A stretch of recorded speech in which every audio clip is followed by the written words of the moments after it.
laid their lives on the line for our freedom. Memorial Day provides a profound moment to pay tribute to the fallen heroes whose valor echoes through the generations. In 2025, our remembrance is framed by three significant anniversaries spanning American history.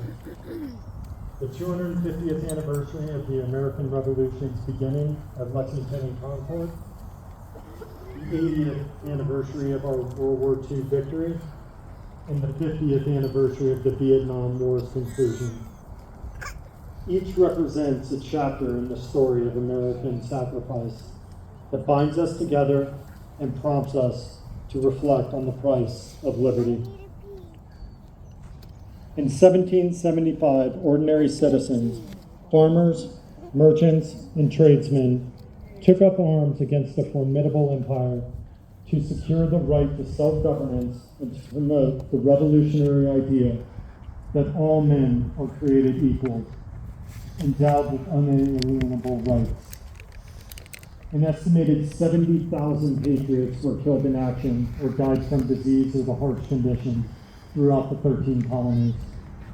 This was long before national cemeteries were established, and our young nation's warriors were usually buried near where they fell.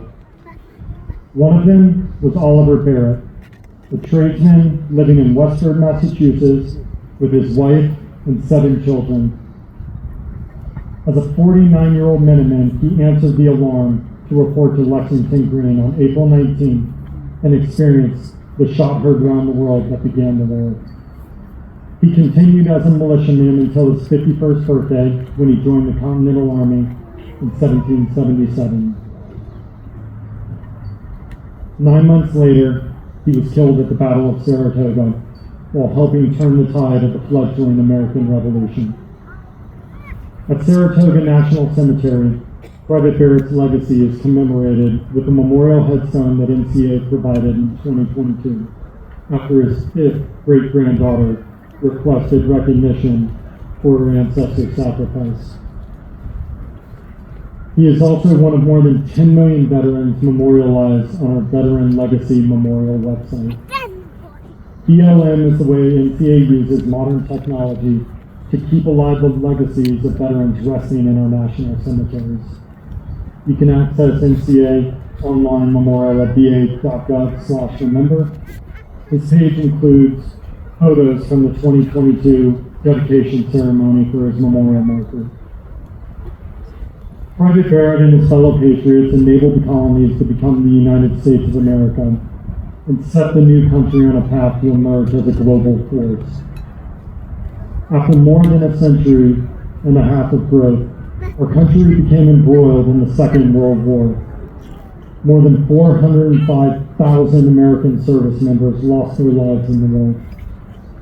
That bloody conflict raged until 1945, with victory in Europe Day on May 8th and victory over Japan Day on August 15th.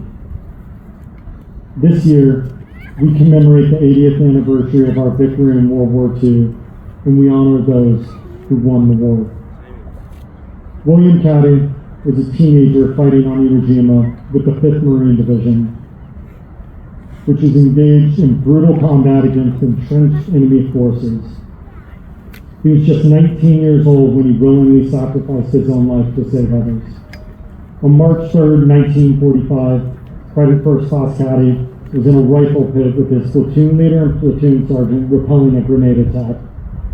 After throwing back several grenades, he saw one land just beyond reach. He jumped on that grenade to absorb its last and deadly fragments so he could save the lives of the men leading his platoon. PFC Caddy was posthumously awarded the Medal of Honor, and he rests in honor, glory at the National Memorial Cemetery of the Pacific in Hawaii. A few months after Private Caddy's sacrifice, Japan's unconditional surrender ended World War II.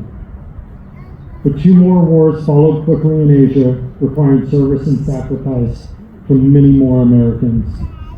From 1950 to 1953, the United States lost more than 36,000 service members in the Korean War.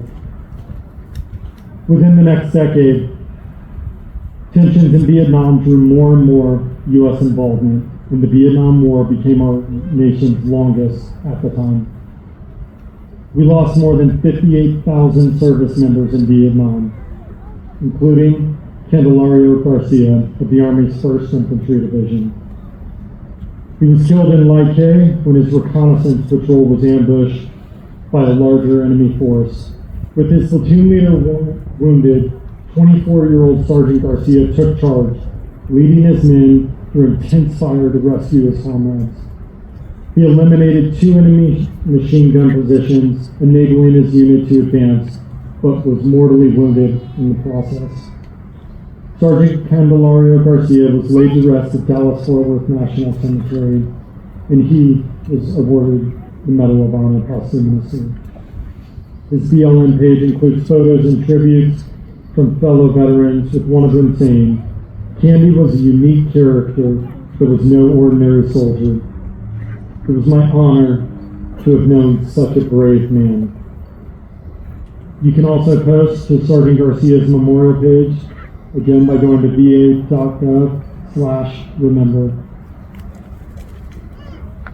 Fort Logan has an incredible history, with over 165,000 total internments here.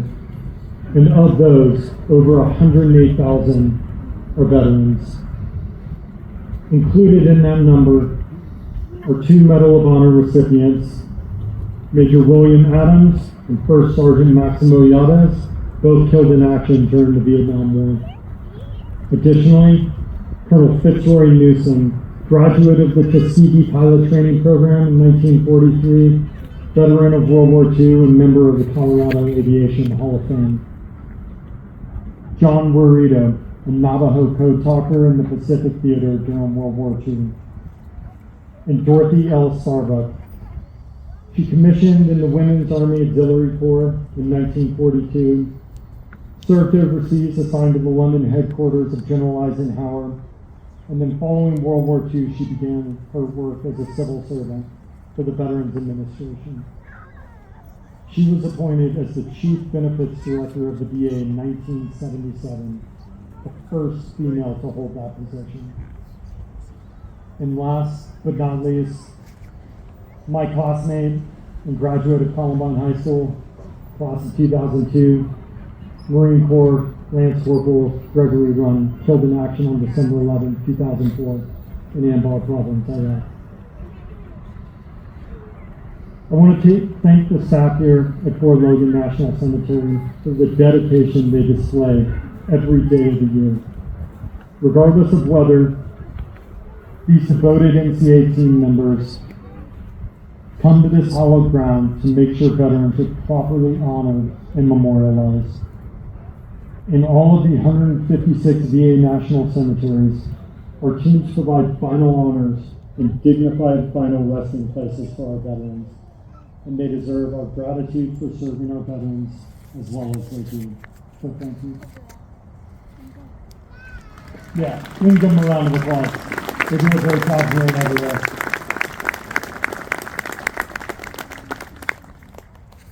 The American Revolution, World War II, and the Vietnam War cover a span of 2 centuries in which our nation was transformed from a small group of British colonies to an independent global superpower.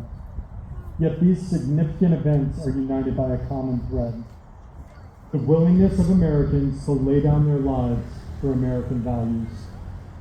From the frozen fields of the Revolution to the extreme heat of the Pacific Islands, from the intense jungles of Vietnam to the relentless urban and mountain warfare of more recent years, our service members have answered the call of duty with unwavering resolve. Their sacrifices have preserved our freedom, shaped the course of history, and defined who we are as a nation. As we honor all those who served, we must especially remember our Gold Star families who carry the weight of loss every day. We owe them recognition for their sacrifices, care, and support during their most difficult times, and the promise to keep alive the legacies of their fallen loved ones. We can give a round of applause to all of our Gold Star families.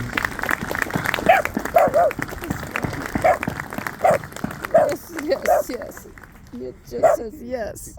The Department of Veterans Affairs is mission to care for veterans and their families. Traces its roots to President Lincoln's second inaugural address, delivered shortly before his assassination. He concluded that historic unifying speech by saying, "With malice toward none, with charity for all, with firmness in the right as God gives us to see the right, let us strive on to finish the work we are in, to bind up the nation's wounds, to care for him who shall have borne the battle, and for his widow and his orphan, to do all which may achieve and cherish a just and lasting peace among ourselves and with all nations." On Memorial Day, we look back to mourn those we've lost. This is right and just, but it is not enough.